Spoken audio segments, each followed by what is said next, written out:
Hello दोस्तों, welcome back to Pranay Gangan classes. में हूँ आपका दोस्त प्रणय और आज हम FM capital structure decision making का जो थर्ड चैप्टर है, सॉरी थर्ड, ये थर्ड वीडियो है दोस्तों। इसके जो पहले के दो वीडियो है आपको यह लिंक दिख रही होगी, आप वो लिंक में जाके पहले दो वीडियो देख सकते हैं, क्योंकि ये चैप्टर ऐसा है क्योंकि लिंक में पढ़ोगे तो आपको ज्यादा बेनिफिट मिलेगा दोस्तों। या तो फिर अगर आप लिवर्ड अनलिवर्ड ये टर्म पे अटके हो तो आप ये वीडियो डायरेक्टली देख सकते हो। ये टोटल ये वीडियो में मैं लीवर्ड अनलीवर्ड को खोद के आपके आप तक पहुंचाने वाला हूँ दोस्तों। स्टार्ट करते हैं एमएम अप्रोच। जैसे कि मैंने आपको पहले के दो वीडियोस में बताया कि मैं ज्यादा थियरी पे कंसंट्रेट करता हूँ नहीं एज ऑफ नाउ। अगर कोई इंपॉर्टेंट पॉइंट है मैं आपके तक लेके आ जाऊंगा। तो ये विदाउट टैक्स विद टैक्स बता रहा हूँ। आपको लग रहा होगा सर ये ग्रीन कलर के बॉक्स में फॉर्मूला होगा, तो दोस्तों ये फॉर्मूला तो अपने बचपन में ही मतलब फर्स्ट वीडियो के स्टार्टिंग में देख लिया था। वैल्यू ऑफ फर्म क्या है? नेट ऑपरेटिंग इनकम अपॉन के ओ, दैट इज डब्ल्यूएसी से दोस्तों। ये कुछ नया फॉर्मूला नहीं है। एंड ये जो फॉर्मूला है ये दूसरा फॉर्मूला आपको लग रहा होगा। तो ये दोस्तों ये फॉर्मूला कौन सा है मैं आपको बता दूं। अपन ने एक बहुत बड़ा फॉर्मूला देखा था, दैट इज के O equal to cost of equity into weight of equity plus cost of dept into weight of dept, that is. तो बस उसको के ई को रख के बाकी सबको इधर उधर कर दिया दोस्तों, तो ये फॉर्मूला आ गया। ये फॉर्मूले को याद करने की जरूरत नहीं है, क्योंकि आपको एग्जाम में ये नहीं पूछेगा भाई 5.15 पे या एमएम अप्रोच के हिसाब से what is cost of equity, ऐसा तो पूछेगा नहीं। तो आपको फॉर्मूला याद करने की जरूरत नहीं है, अपने को फॉर्मूला आता है वो। एंड ये डायग्राम डायग्राम देखेंगे आगे। तो इन टोटल ये थियरी दोस्तों कुछ काम की नहीं है, कुछ काम की नहीं है। और ये है with tax, MM approach with tax. तो जब भी ये मुझे ऐसा लगेगा कि ये काम का है तो मैं आपको यहाँ पर आके इसको इसके बारे में पूरा बता दूंगा। चलो दोस्तों बिना टाइम वेस्ट करे चलते हैं मेन आज के डिस्कशन पे। दोस्तों मैं आपको दो टर्म का मतलब बताना चाहूंगा, लिवर्ड फर्म और अनलिवर्ड फर्म। दोनों में डिफरेंस क्या है? लिवर्ड फर्म और अनलिवर्ड फर्म, ये दोनों में डिफरेंस बहुत ही एक वर्ड का डिफरेंस है, दैट इज डेप्ट। मतलब अगर डेप्ट है किसी फर्म में तो वो है लिवर्ड, और डेप्ट नहीं है तो वो है अनलिवर्ड फर्म। तो दोस्तों अपन ने जब पिछले एक दो प्रॉब्लम या पिछले वीडियो में जो लास्ट प्रॉब्लम देखा था उसमें अपन ने देखा था कि वो जो लीवर्ड फर्म थी, मतलब जिसके इसमें डेप्थ ज्यादा है तो उसका के ई ratio, that is cost equity ratio, ज्यादा था दोस्तों। तो वो इसमें अगर अनलीवर्ड फर्म है तो यहाँ पर डेप्थ तो रहेंगी ही नहीं, तो जो के ओ रहेगा वो के ही रहेगा, क्योंकि डेप्थ तो रहेंगे नहीं। अनलीवर्ड फर्म मतलब क्या दोस्तों? के डी रहता ही नहीं है। लीवर्ड फर्म मतलब केडी रहता है, दैट इज डेप्ट रहता है। तो यहाँ पर दोस्तों इलस्ट्रेशन 6 क्या बोल रहा है? When value of levered firm is more than unlevered firm, मतलब दो फर्म है, एक लीवर्ड है और अनलीवर्ड है, तो वैल्यू ऑफ लीवर्ड फर्म ज्यादा है बता रहा है। तो ठीक है चलो दोस्तों क्या है देखते हैं अपन। एंड दोस्तों यहाँ पर है आर्बिट्रेज प्रोसेस। हाँ मैं दोस्तों आर्बिट्रेज प्रोसेस बताना चाहूंगा। आर्बिट्रेज प्रोसेस ये एक प्रोसेस है कि अगर समझो आपके सामने दो मार्केट है, मतलब एक मार्केट में एक बॉटल मिल रही है 20 रुपए की और दूसरे मार्केट में वो मिल रही है 15 रुपए की। तो अपन क्या करेंगे दोस्तों? 15 रुपए की उधर 15 रुपए वाले मार्केट में जाके खरीदेंगे और 20 रुपए वाले मार्केट में जाके बेच देंगे। तो अपना डायरेक्टली 5 रुपए का प्रॉफिट हो गया, क्योंकि एक एक जगह 20 रुपए की थी और एक जगह 15 की थी। तो हमने क्या किया यहाँ पर? दिस इज आर्बिट्रेज प्रोसेस दोस्तों, मतलब एक जगह से खरीदा और एक जगह पे बेच दिया, वही माल वही समय पे। तो समझ रहे हो, या जो 15 रुपए इन्वेस्ट किए थे वो निकाल के हमने यहाँ पर 5 रुपए प्रॉफिट भी अर्न कर लिया। तो ये आर्बिट्रेज प्रोसेस बोलते हैं दोस्तों। तो यहाँ पर क्या बोल रहा है दोस्तों? Compute how arbitrage process will be carried on. दोस्तों पहले क्वेश्चन पढ़ लेते हैं। There are two companies N limited and M limited having same EBIT. दोस्तों क्या है? Earning before interest and taxes, that is EBIT of 20,000। ठीक है ईबीआईटी आएगा। M limited is a levered firm, मतलब दोस्तों क्या इसमें डेप्ट रहेगा? हैविंग ए डेप्ट ऑफ 1 लाख। दोस्तों देखो at the rate 7% rate of interest, मतलब दोस्तों जो 20,000 है उसमें से माइनस क्या करेंगे? 7% ऑफ 1 लाख, दैट इज 7,000 दोस्तों। और the cost of equity of N limited is 10%। K N limited का 10% है और एम लिमिटेड का के कितना है दोस्तों? 11.5। दोस्तों यही आपको दिख रहा होगा के 10% और एम लिमिटेड का ज्यादा। एम लिमिटेड का ज्यादा है क्यों? क्योंकि डेप्ट है एम लिमिटेड में। समझ रहा है दोस्तों? ये वेरी इंपॉर्टेंट है समझने का। अगर आपको समझा तो आपको फाइनल में भी बहुत काम आएगा दोस्तों, क्योंकि मैं खुद अभी एक्सपीरियंस कर रहा हूँ। तो दोस्तों यहाँ पर देखो how arbitrage process will be carried on, मतलब ये क्या बोल रहा है? अगर अपन ने एक का पैसा निकाल के दूसरे लगाया, आर्बिट्रेज प्रोसेस मतलब क्या? एक जगह से पैसे निकाल के दूसरी जगह लगाओ और प्रॉफिट कमाओ। तो ये दो कंपनी है, अगर एक का पैसा निकाल के दूसरे कंपनी में लगा रहे तो अपने को ज्यादा कुछ प्रॉफिट आ रहा क्या? तो आर्बिट्रेज प्रोसेस यहाँ पर करके बताओ बोल रहा है। तो ठीक है भैया करेंगे। तो एम लिमिटेड में देखो ईबीआईटी कितना है 20,000, दोनों का सेम ईबीआईटी है 20,000। एम लिमिटेड में डेप्ट है 1 लाख की, के 11.5 और 10 ये है हो गया। तो वैल्यू ऑफ इक्विटी मतलब वैल्यू ऑफ इक्विटी दोस्तों, वैल्यू ऑफ इक्विटी निकालना आता है हमें earnings available for equity upon के ई। अर्निंग्स अवेलेबल फॉर इक्विटी क्या है 20,000 minus 1 lakh into 7%, that is 7,000 divided by के 11.5। तो ये इसका अर्निंग्स वैल्यू ऑफ इक्विटी हो गया एम लिमिटेड का। एम लिमिटेड और एस एन का डायरेक्टली दोस्तों ये जो है डेप्ट तो कुछ है नहीं, तो ये total will be earning available for equity divided by K E. दोस्तों ये हो गया value of N limited equity. तो टोटल मार्केट वैल्यू कितना होगा दोस्तों एस लिमिटेड का इक्विटी प्लस 1 लाख का डेब्ट भी है इसके पास, तो इसकी हो गई 2,13,044 और इसकी सिर्फ है 2 लाख। ये देखो यहाँ पर 2 लाख। हाँ तो दोस्तों अभी अपने वैल्यू ऑफ द फर्म निकाल दिया, अब अपन चलते हैं आर्बिट्रेज के प्रोसेस पे। आर्बिट्रेज के प्रोसेस मैंने आपको बताया कि क्या रहता। चलो तो इसमें क्या बोल रहा, if you have 10% shares of M limited your investment will be क्या रहेगा 10%। अगर शेयर एम लिमिटेड का 10% शेयर है तो भैया अपन अपन उसके वो देखते ही नहीं, उन्होंने क्या किया अपन डायरेक्टली सॉल्व करते हैं। अगर अब समझो 10% अपने पास उसका शेयर्स है तो अर्निंग अवेलेबल फॉर इक्विटी कितनी है दोस्तों, देखो आप 20,000 ईबीआईटी माइनस पहले डेप्ट को दे देंगे 7,000 रुपए, तो 13,000 रुपए बचेंगे। और अगर 10% मेरे पास उसके शेयर है तो 10% 13,000 का कितना 1,300 रुपए मेरी अर्निंग होंगी अगर मेरे पास 10% एम लिमिटेड के शेयर है। तो दोस्तों इतना समझा आपको। आप ये जो नया मत देखो, आप डायरेक्टली बढ़ो। और 10% शेयर है, और 10% शेयर कितना हो गया दोस्तों इक्विटी का 10%, मतलब इक्विटी कितना है 1,13,043 का 10% इक्विटी है। तो अब मैं क्या करता, ये जो 10% शेयर है जिसपे मैं 1,300 रुपए कमा रहा था, तो मैं ये जो 10% एम लिमिटेड में से निकाल के एन लिमिटेड में डालेंगे। तो दोस्तों 10% कितना हो गया वैल्यू ऑफ इक्विटी का 1,13,043 का 10%, दैट इज 11,000 कुछ तो भी होता था 11,304 रुपए आ गए अपने पास। और मैं क्या बोल रहा इधर से अपन और 10,000 रुपए अपन डेप्ट बोरो कर लेंगे, उस पे इंटरेस्ट क्या है 7%, ठीक है वो दे देंगे। तो अभी अपने पास टोटल फंड दोस्तों कितना आएगा 11,304.30 दोस्तों मेरे साथ कैलकुलेटर पे करो, मैं भी कैलकुलेटर पे कर रहा, आप भी कैलकुलेटर पे करो। अपने पास अभी पैसा कितना है एम लिमिटेड के 10% शेयर्स बेच दिए, दैट इज 11,304.30 रुपीज आ जाएंगे, प्लस अपन ने 10,000 रुपए और डेप्ट उठाए भी, तो अपने पास टोटल बचा दोस्तों 21,304 रुपए अपने पास है अभी। तो अभी अपन क्या करेंगे, इसमें अपन 10% शेयर डालेंगे, 10% इसमें इक्विटी एन लिमिटेड की खरीदेंगे। तो एन लिमिटेड की टोटल है 2 लाख, उसका 10% मतलब 20,000। तो दोस्तों अपने पास 21,304 रुपए है ना, उसमें से अगर अपन ने 20,000 डाल दिए तो फिर भी अपने पास 1,304 रुपए बच रहे, ये तो सरप्लस कैश।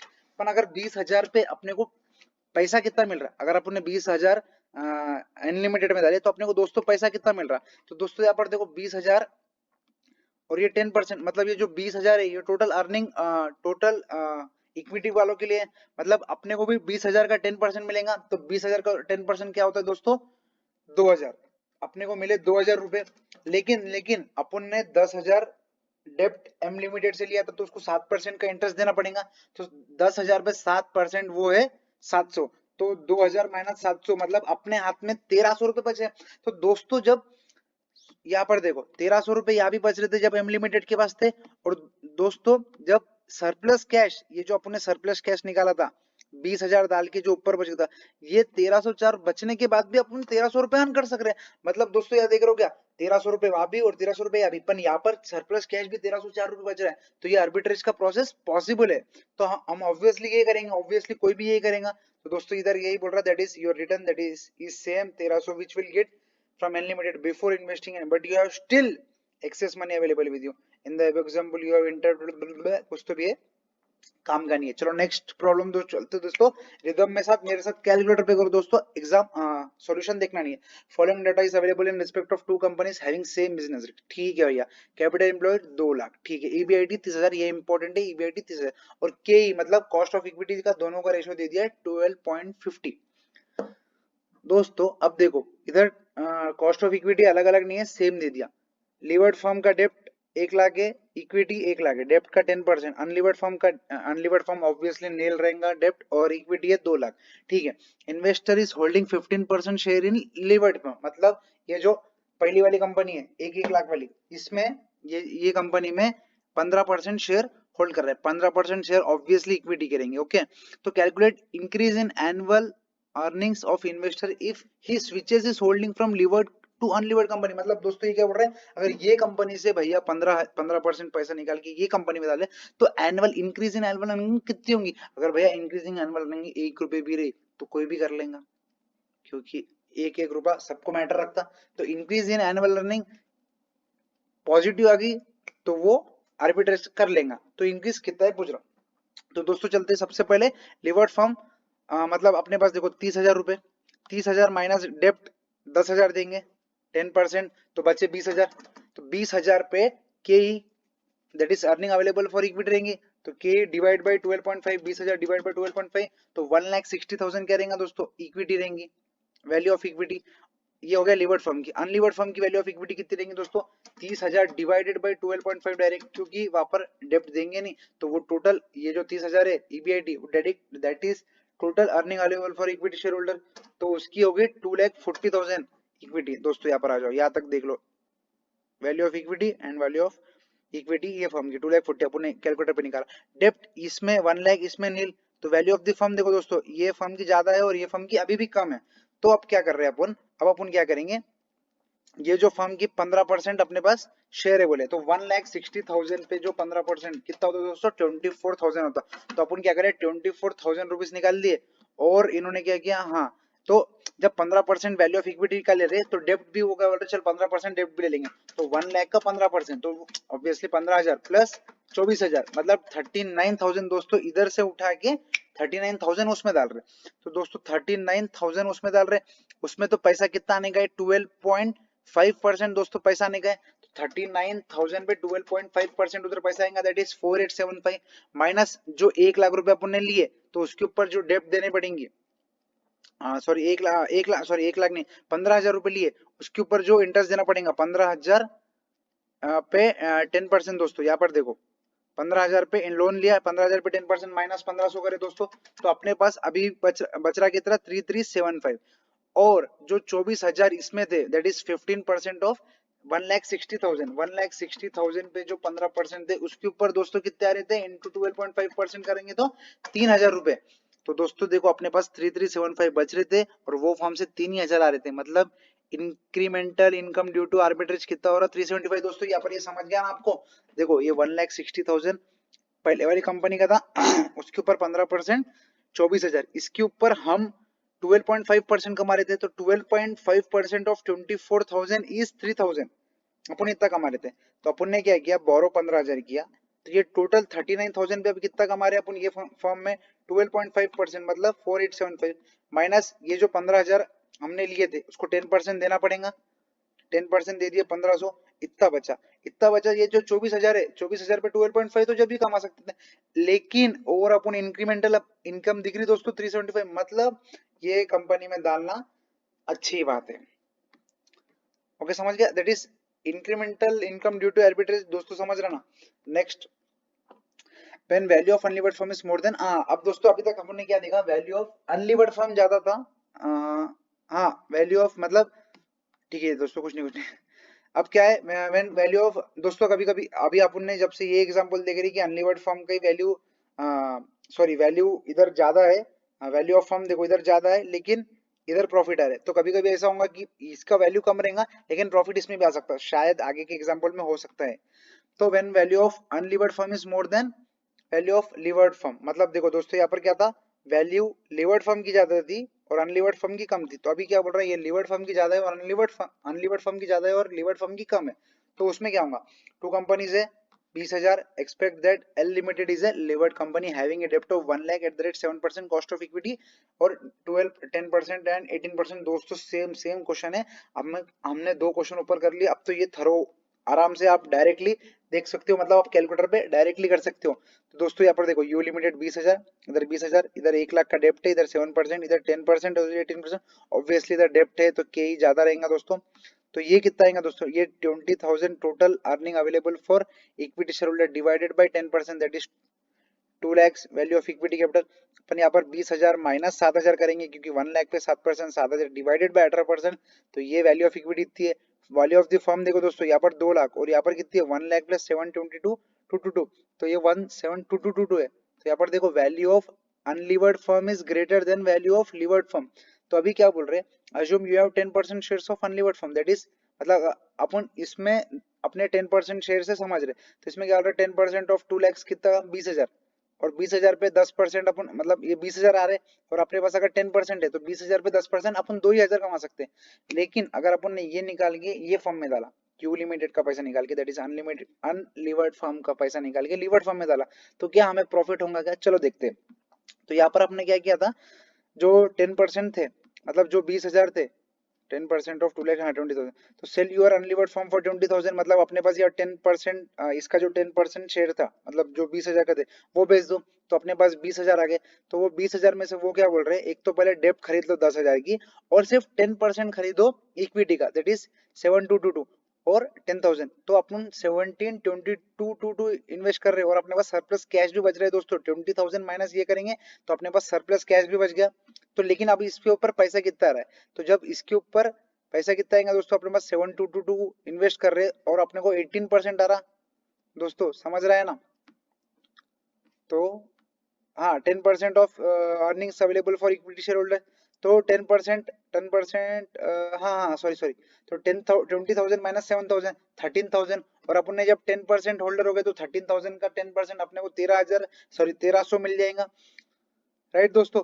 और ये जो 1,000 1 लाख अपन अपन ने इसमें दिए, तो उसके ऊपर भी जो 700 रुपए मिलेंगे अपने को दोस्तों, तो 700 रुपए इसमें मिल रहे हैं और 1,300 रुपए इसमें मिल रहे हैं, तो 2,000 रुपए मिल रहे हैं दोस्तों। यहाँ पर डेप्ट माइनस नहीं होगा, डेप्ट प्लस होगा, क्योंकि हमने पैसा उठाया नहीं है, पैसा लगाया है, समझ रहे हो दोस्तों। नहीं तो यहाँ पर आप लोन समझ के माइनस कर दोगे डेप्ट को। तो यहाँ पर देखो दोस्तों 2,000 हमें सरप्लस पैसा निकालने के बाद भी 2,000 बच रहा है।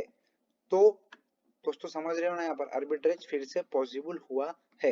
That is in the both cases return received is 2,000 and still you have access cash of 2,778 दोस्तों। तो दोस्तों ये सब सिर्फ सेम प्रकार के प्रॉब्लम्स है, किसमें अनलीवर्ड फर्म का जाता है, किसमें लीवर्ड फर्म का जाता है, वैल्यू ऑफ द फर्म, लेकिन अल्टीमेटली प्रॉफिट किसमें आ रहा है अपने को आर्बिट्रेज करके बताना पड़ेगा। और ये वेरी इंपॉर्टेंट हो दोस्तों, फाइनल के पॉइंट ऑफ व्यू से भी ले लो और आईपीसीसी के पॉइंट ऑफ व्यू से भी ले लो, एंड वेरी इजी भी है दोस्तों, समझने की ज्यादा हार्ड नहीं है। आई होप आपको अभी तक मैंने जो पढ़ा है वो आपको समझ में आया। दोस्तों ये जो इलस्ट्रेशन 9 है सेम है आपके लिए, ये होमवर्क है, क्योंकि इसमें कुछ है ही नहीं दोस्तों, आप डायरेक्टली ये कर सकते हैं, वेरी इजी है। तो हम that's it for this video, हम ये वीडियो को यही एंड करते हैं क्योंकि ये वीडियो भी बहुत बड़ा हो गया। तो ये वीडियो में अपन ने लीवर्ड अनलीवर्ड फुल कमेंट कर दिया। अगर आपको ये वीडियो पसंद आया दोस्तों तो प्लीज इसे लाइक शेयर एंड सब्सक्राइब जरूर करिए, और हाँ स्टे ट्यून्ड, क्योंकि पूरा चैप्टर जो कंप्लीट करना है अपने को, और अगर मैंने एक बार ये पूरा कंप्लीट कर दिया तो आप आई गारंटीड आप कैपिटल स्ट्रक्चर फाइनेंशियल डिसीजन में full out of full score कर सकेंगे दोस्तों। अगर आपको और कोई भी कमेंट आपको अगर कोई भी डाउट्स आ रहा है दोस्तों तो आप डायरेक्टली कमेंट करो बिना हिचकिचाए। Thank you guys, thank you so much.